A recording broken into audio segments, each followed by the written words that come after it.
ఉంటాను. చాలా దగ్గర కదా ఒంగోలుకి, దగ్గరేనా? 1:30 బయలుదేరితే ఇప్పుడు వచ్చా. అది కూడా మా కజిన్ వాళ్ళ నాన్నగారు చనిపోయారు, వెళ్ళి జస్ట్ విజిట్ చేసి వచ్చాను. ఎందుకు చెప్తున్నానంటే ఈ మాట, బాధ్యత తీసుకుంటే అసోసియేషన్కి కట్టుబడి నిలబడాలా, పనిచేయాలంటే గురువుగారు నేర్పించినటువంటి కాన్సెప్ట్. గమనించాల్సింది ఏంటంటే ఈరోజు నా మెసేజ్ నెట్వర్క్ మార్కెటింగ్ చాలా గొప్ప గొప్ప మాటలు ఉన్నాయా లేదా? డబ్బులు ఉన్నాయా? మెసేజ్ లో చాలా డబ్బులు ఉన్నాయి సార్. ఈ రోజున గమనించాల్సిన విషయం ఏంటంటే సామాన్యులు కూడా ఈ రోజున డబ్బులు సంపాదించుకోవడానికి చాలా మార్గాలు ఉన్నాయి. గురుగారు చెప్పినట్టు చాలా మార్గాలు ఉన్నాయి. ఒక గ్లాస్ రీడింగ్ చేసుకున్నటువంటి వ్యక్తి వచ్చాడు. అదేవిధంగా నేను వచ్చేసరికి ప్రీవియస్ గా నేను చేసినటువంటి జాబ్ బ్యాంకులో లోన్స్ డిపార్ట్మెంట్. లోన్స్ అంటే బ్యాంక్ అంటే బాగా డబ్బులు కనపడతాయి. కనపడతాయా?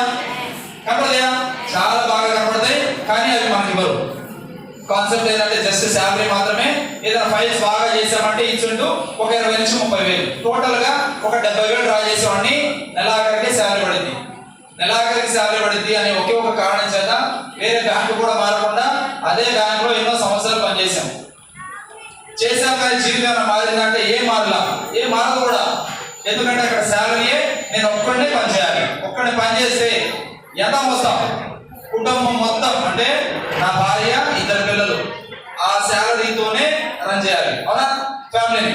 ఆ 70,000 నిజంగా సరిపోతున్నాయి అంటే సరిపోవట్లా. ఉండటానికి, తినడానికి, ఇంకా చెప్పాలంటే మెడికల్ బిల్స్ కూడా సరిపోవట్లా. ఎందుకంటే ఖర్చు బాగా పెరిగిపోయి బయట పొల్యూటెడ్ వరల్డ్, అవునా కదా?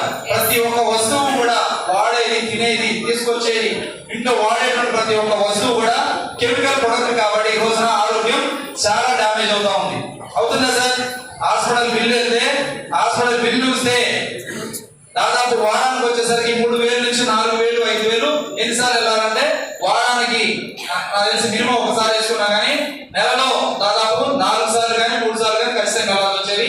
ఒక 10,000 ఆ విధంగా ఖర్చు అయిపోయింది. ఇంట్లో మెయింటెనెన్స్. ఈ విధంగా యావరేజ్ గా తీసుకుంటే ఒక 5వ తారీఖు 10వ తారీఖు వచ్చేసరికి శాలరీ కనబడట్లా, కానీ 30వ తారీఖు శాలరీ పడుతుంది. 30వ తారీఖు అంటే మంత్ ఎండింగ్ శాలరీ పడుతుంది. ఇన్ కేసు ఏదైనా మంత్ ఎండింగ్ సెలవు వస్తే 29వ తారీఖే శాలరీ పడుతుంది. కానీ ఎన్ని రోజులు ఉంటుందయ్యా? 5 నుంచి 10 రోజులు మాత్రమే. ఏం డెవలప్ అయింది? జీవితం బాగుపడిందా? ఏం బాగుపడలా. అలానే జీవితాన్ని కొనసాగిస్తామన్నా. ఇంకా చెప్పాలంటే అక్కడ ఉండేటువంటి టార్చర్లు అంతా ఇంత కాదు. ఎందుకంటే ప్రైవేట్ జాబ్ల యొక్క జీవితం ఏంటంటే చాలా బానిస. ఎందుకంటే 2 కోట్లు బిజినెస్ చేయాలి అక్కడ. ఆ 2 కోట్లు బిజినెస్ చేయకపోతే కంటిన్యూస్ గా ఒక 3 నెలలు బిజినెస్ చేయకపోతే పిఏపి అని చెప్పేసి అంటారు, పూలింగ్ పెర్ఫార్మెన్స్ అని చెప్పేసి బయటికి పంపించేస్తారు. అలా టార్చర్ జాబ్ చేస్తూ ఇంకా క్లస్టర్ హెడ్ వస్తే దాదాపు ఒక 50 లక్షలు 60 లక్షలు చేయి అని చెప్పేసి అనేవాడు. ఏది 3 నెలలకు ఒకసారి లేదంటే 6 నెలలకు ఒకసారి. అలాంటి జాబులు మనకి ఏమనిపిస్తుంది సార్? చేయాలనిపిస్తుందా, వదిలేసి వచ్చేయాలనిపిస్తుందా? వదిలేయాలనిపిస్తుందా లేదా? నేను కూడా ఏమనుకున్నానంటే వదిలేయాలనుకున్నా కానీ వెనక చూస్తే 4 ఉన్నారు. ఏం చేయాలా?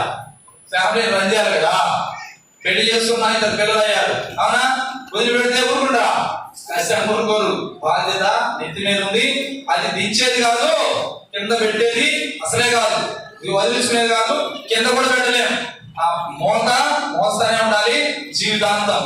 కానీ మనకేమనిపిస్తుంది అంటే ఇంకొంత ఒక 20-30,000 అదనకు వస్తే 1,00,000 రూపాయలు డ్రా చేసేటట్టుంటే హ్యాపీగా ఉంటుందా లేదా? లైఫ్ హ్యాపీగా ఉంటుందా? హ్యాపీగా ఉంటుంది. ఇంకా చాలా బాగుంటుంది సార్. ఇంకా ఎప్పుడు బాగుంటుంది అంటే మన ఫ్యామిలీ మెంబర్స్ తో పాటు బైక్ మీద వెళ్తూ ఉన్నప్పుడు ఏదైనా కారు వచ్చినప్పుడు, ఏదైనా కారు చూసామనుకో, ఆ కారు చూస్తే ఏమనిపిస్తుంది మనకి? ఏమనిపిస్తుంది సార్? మా పిల్లోడు అడుగుతాడు, అలాంటి కారు ఎప్పుడు కొంటా అని చెప్పేసి అని. అప్పుడు అనిపిస్తుంది మనకి కంటి వచ్చే నరాలు ఏమనిపిస్తాయి? ఏడవాళ్ళు ఏం చేయాలో అర్థం కాదు. ఏడవాలంటేనేమో వాడు చూస్తాడేమో సిగ్గు, అవునా కదా? పిల్లలు మన ఏడుపు చూస్తే బాగుంటుందా? అంత బాగోదు.